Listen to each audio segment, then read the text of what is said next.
7:09 on CJAD. Welcome to today's Entrepreneur, presented by Fuller Landau, a program about the entrepreneurial spirit that drives Quebec business. My name is Dan Delmar, along with co-host Josh Miller of Fuller Landau. Josh, how are you this evening? Always excellent, Dan. Excellent.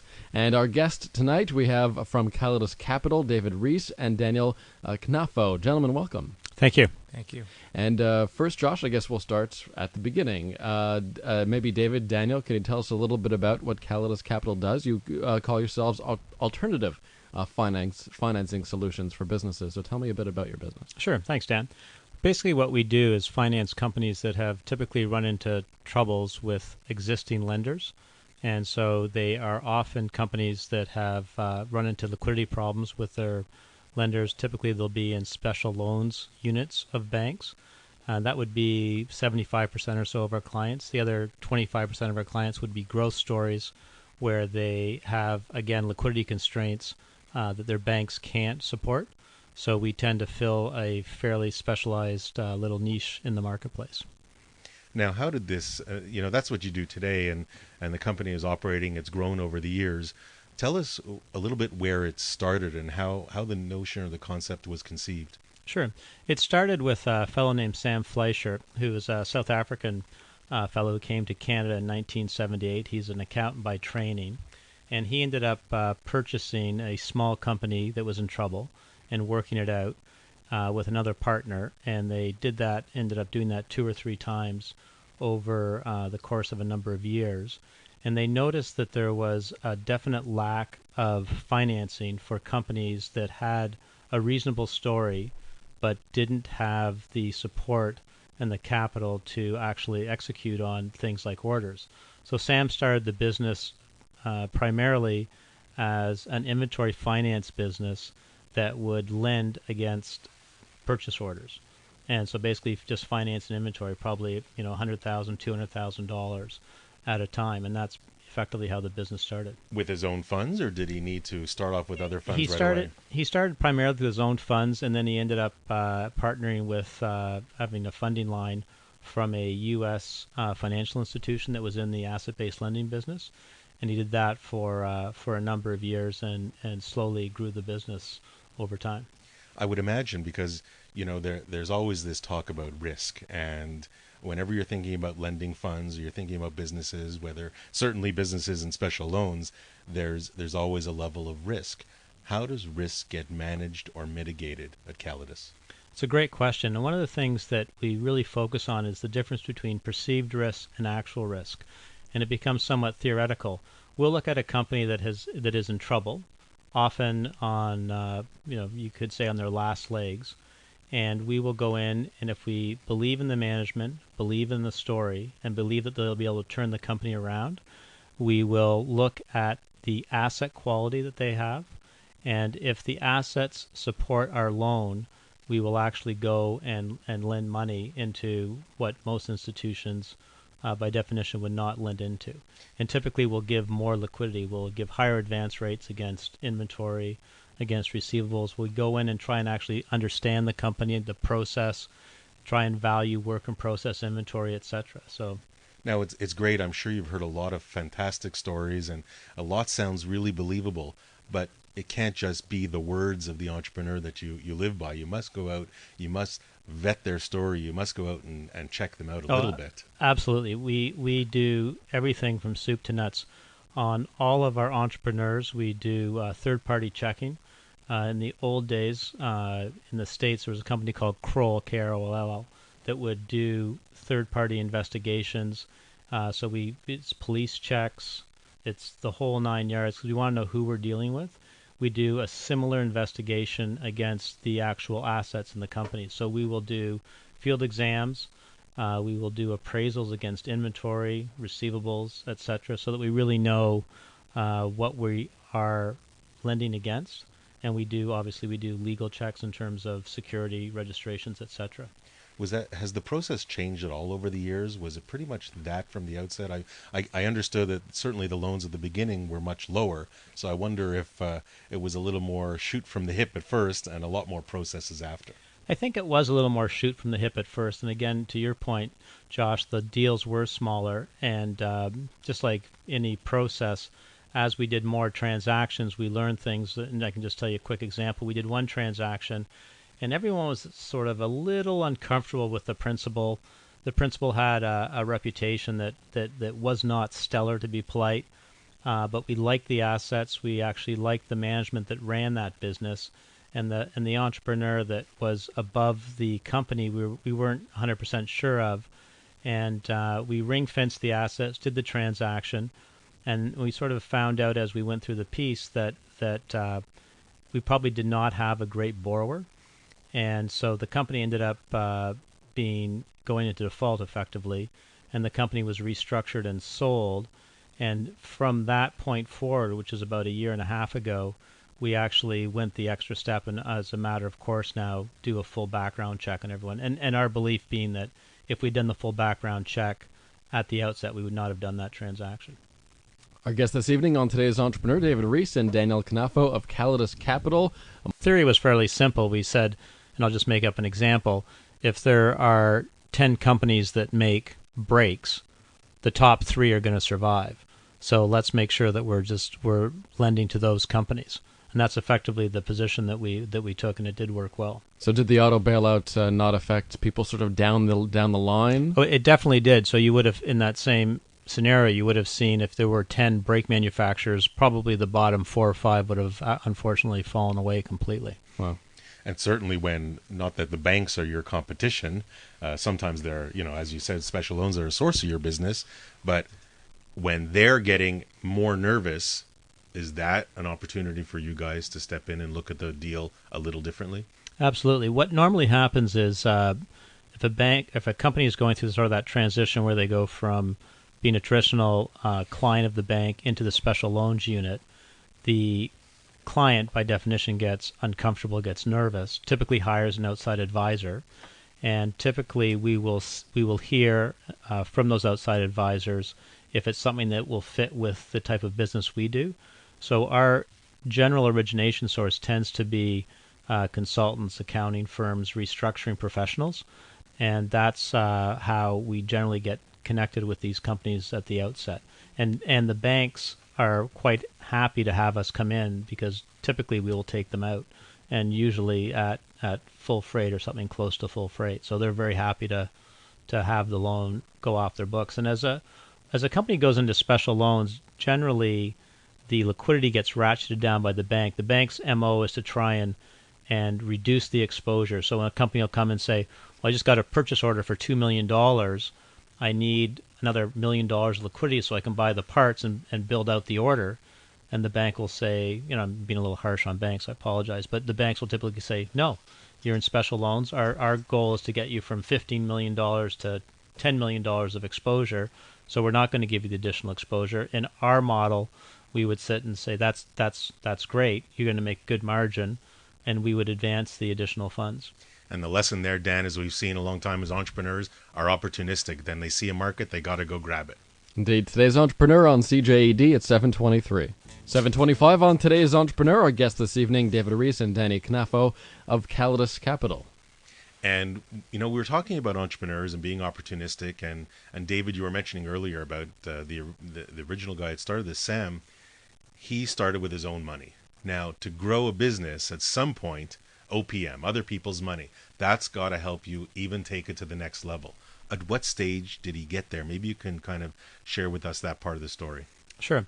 Sam started the business in 2003, and shortly thereafter actually teamed up with a U.S. financial institution that gave him a line of credit.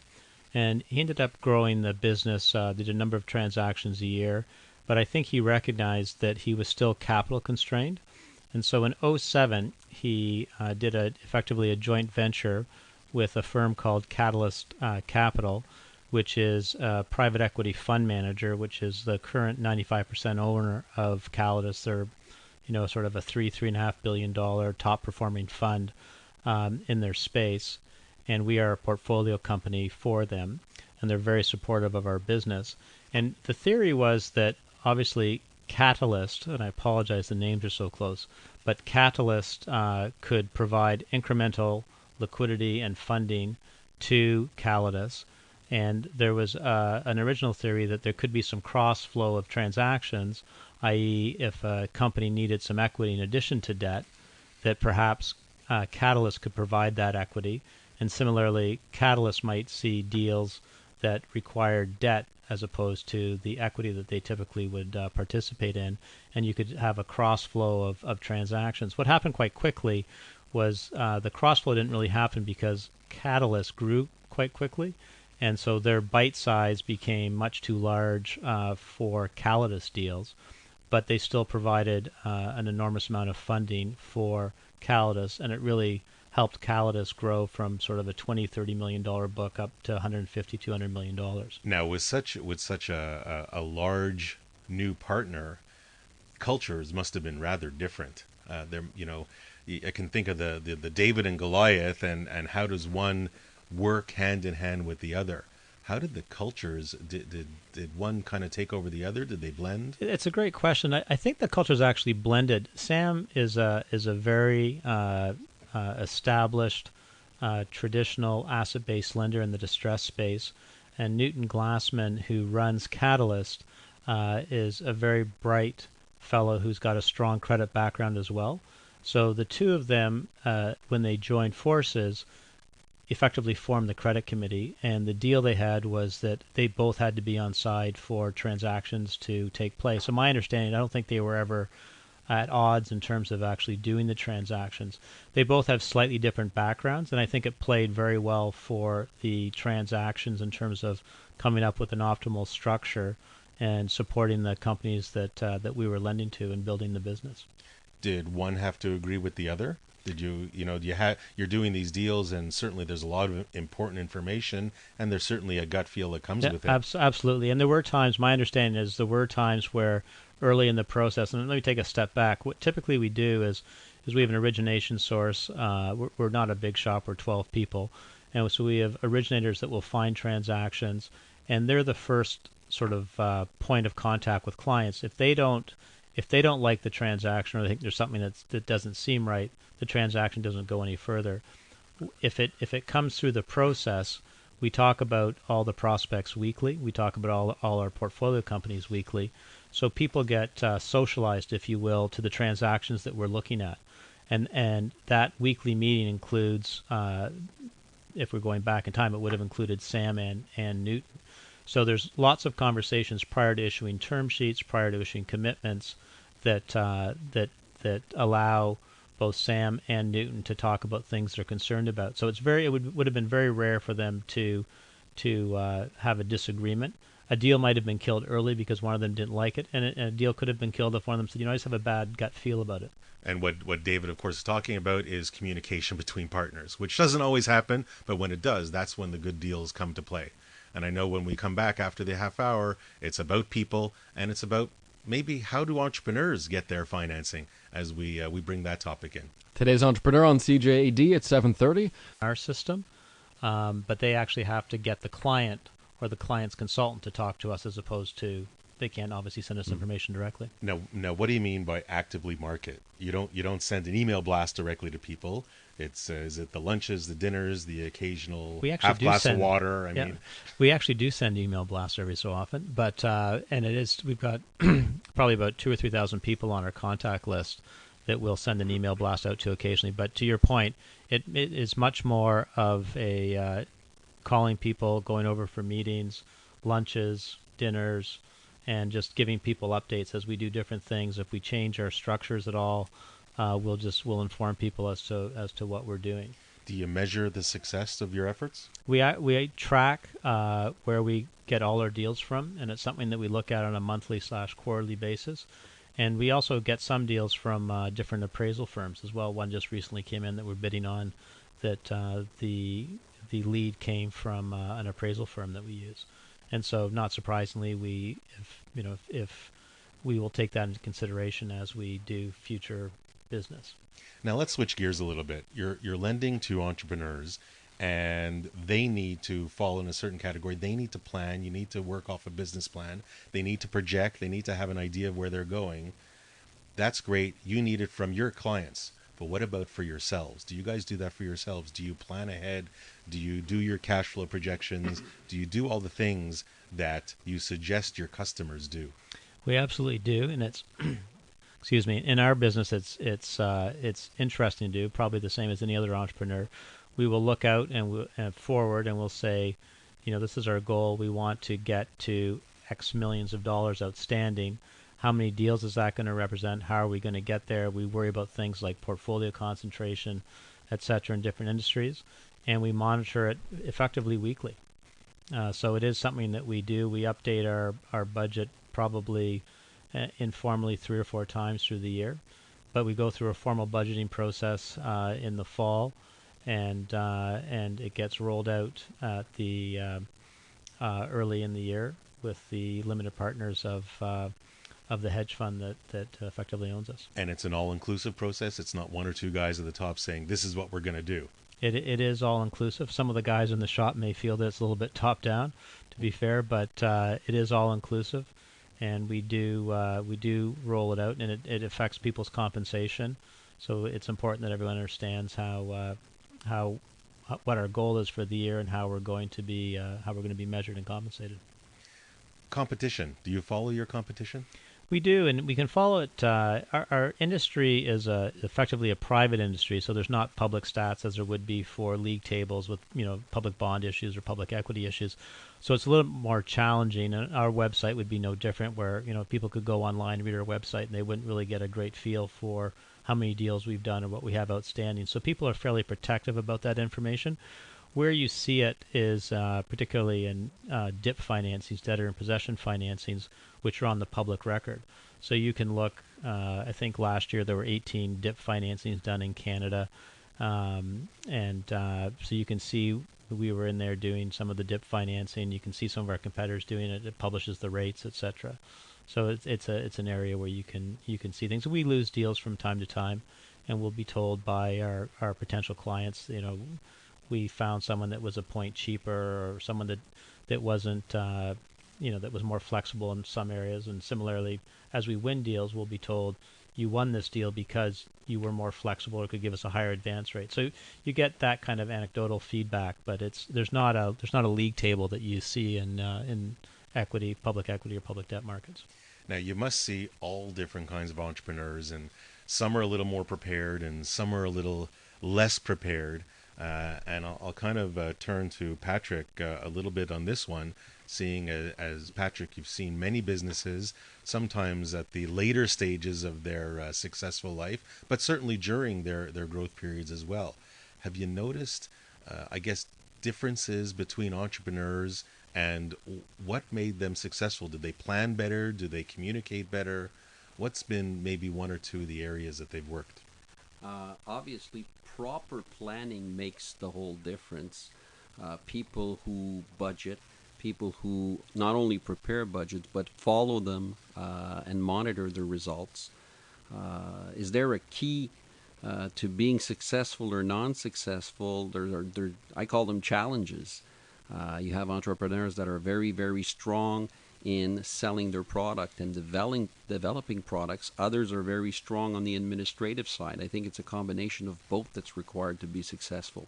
You have to have that eager for business, as much as you need to have somebody behind you that is going to say, hey, we'll hold back a little bit because this is going too fast. We're not going to be able to support that growth. And have you seen that entrepreneurs learn how to communicate with their financial institutions? Because at the beginning or at the outset, when they're first getting to know them, it's dating. They don't really know how to react or how to deal with them. So there must be an evolution in knowing how to deal with your financier.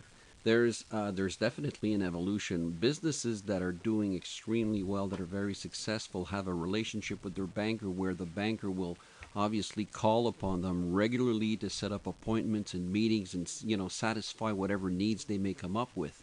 On the downside, when a company is going through tougher times, the banker will call for a whole set of different reasons, and the entrepreneur will definitely be very shy and sometimes will just withhold information from their banker because they're worried of the consequences of what they're going to be discussing with their banker.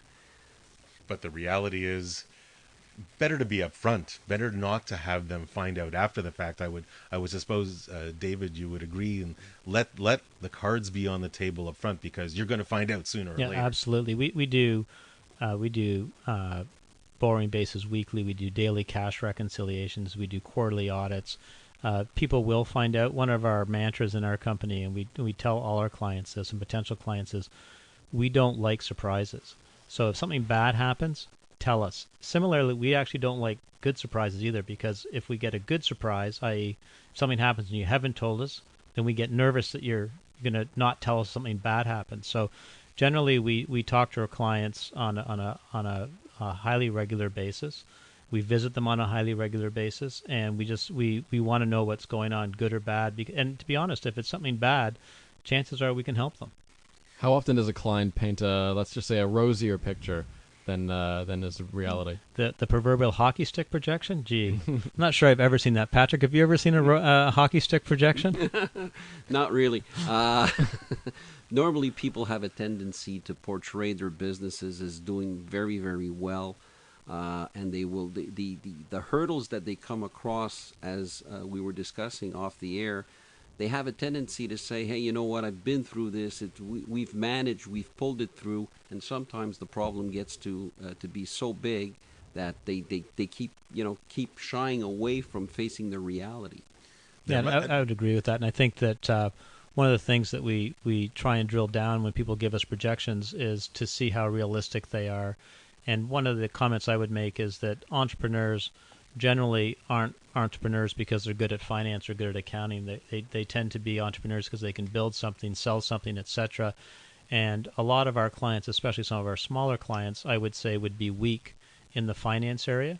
And it's so it becomes a bit of a challenge. Obviously we're in finance and that's what we do. So it becomes a bit of a challenge in terms of being able to rely on the information that we see, the systems they have in place, etc. So it becomes an issue that we look at very, very closely. Today's Entrepreneur on CJAD. More with David Reese of Callidus Capital and Patrick Sullivan, trustee with Fuller Landau, after the break at 7:46. 7:50 on today's Entrepreneur. Inspiring stories from outstanding business people. Dan Delmar, along with Josh Miller of Fuller Landau, and our guests this evening, David Reese of Callidus Capital and Patrick Sullivan, trustee and partner at Fuller Landau.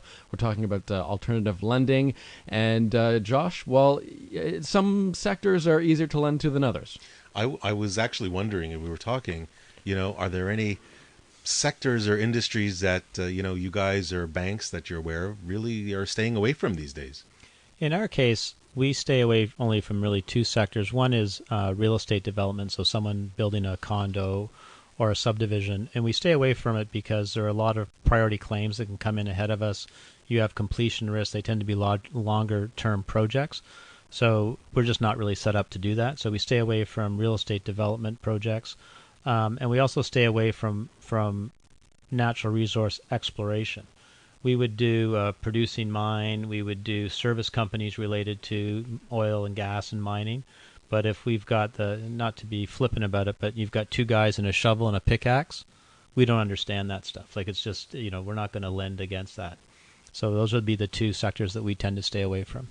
Patrick, what are you seeing out there? Well, if you're looking at traditional banking, the bankers will always say we lend money. We're in the business of lending money, so we don't have any particulars that we will not lend on. But suffice to say that their appetite for certain industries aren't as strong as for others. And as we were saying, construction is definitely one where it's not always easy. The risk factor and the various priorities that come into play. Obviously, if you're in the gas industry and those types of industries where there's a lot of hedging and you're financing hedge funds and et cetera and futures and whatnot, bankers have a tendency to look at these and not necessarily understand them the way they would. But all in all, they will tell you we finance anything. If it's financeable, we're there. Now we talked a little earlier about asset-based lending, which is not the typical conventional lending. Patrick, perhaps you can just fill us in quickly on the differences or the main differences you see for entrepreneurs when they're looking it up between the asset-based lending or ABL and traditional. Well, the asset-based lending is a vehicle where traditional bankers will not do the same type of follow-up that is done in the ABL. The risk factor is higher in ABL. The challenges are different. Obviously, if you're in an ABL situation, you're sustaining rapid growth. You don't want to dilute yourself. You don't need a partner.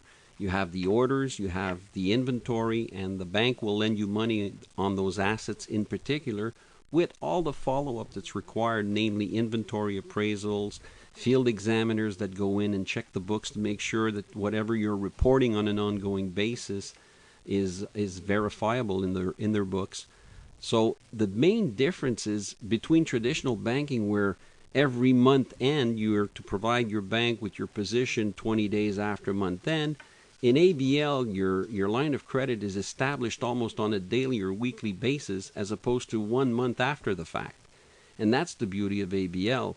I think that the best sales part of that type of product is if you do a sale this Friday for $1 million to your key customer, we will lend you 85% next Monday on that $1 million of sales, instead of you waiting 20 days after your month end in order for the bank to review the line of credit and your availability. That's the main target. And entrepreneurs using ABL, it might make them better business people. And I think we'll explore that when we come back after the break. And David Reese of Callidus Capital will give us his one piece of advice for today's entrepreneur. That's after the break. Remaining moments of today's entrepreneur, our guests this evening, David Reese of Callidus Capital and Patrick Sullivan, trustee and partner at Fuller Landau. Now, before we get to David's one piece of advice, Patrick, we were talking earlier about the owners reporting to ABL financiers, but that could make an entrepreneur a better business person. Maybe you can comment on that and what you've seen. The beauty with this reporting is it forces the entrepreneur to review his weekly work, to see how he's doing on his sales side, to see how his receivables are performing, to see what's going on with his inventory. So the beauty of that is that instead of sometimes looking at this only once or twice a year when it's budget time and so on, they're obliged to see it almost on a weekly basis, if not on a daily basis, because that's how they can monitor how they're going to get their availability. I would agree with that wholeheartedly. And virtually all of our clients, because of the increased reporting, generally they don't like it at the beginning. But within, pick a time frame, 1 month, 2 months, 3 months, they all say that it gives them a much deeper understanding of how their businesses actually run. And to Patrick's point, they're on top of it because they see it every week in terms of the reports they have to send in to us. And I would imagine, that some entrepreneurs are really up on their sales and they're up on their receivables, but maybe they won't really be picking up on all the inventory because entrepreneurs love to buy. They're into their products. So sometimes this also brings about, hey, you have an aging of inventory, and there's something you bought a year and a half ago that's still on your floor. Absolutely. So now that takes us towards the end of our show. And David, in the experience you've had, whether it be at Callidus or prior, what one piece of advice would you give to today's entrepreneur? I think making sure they have a strong handle on their finances and their financial outlook, and if they do run into a problem, to recognize it as early as possible and try and solve it. Because we unfortunately see companies, and the phrase we use in our industry, which is not very nice, is we'll see companies that are too far down the death spiral and you can't bring them back. And generally it's, they've been put on COD, they've lost some of their key employees, they've lost some of their key suppliers, customers. So sometimes, unfortunately, it does get too late for a company to come back. So if there's a problem, I would say, address it right away and be as transparent as you can, and just try and get it solved. Excellent. And Dan, I'll tell you my other takeaway from this, and it was mentioned earlier in the show, when Callidus is checking out and making sure that they want to lend to their customers, they check them out and they vet them out.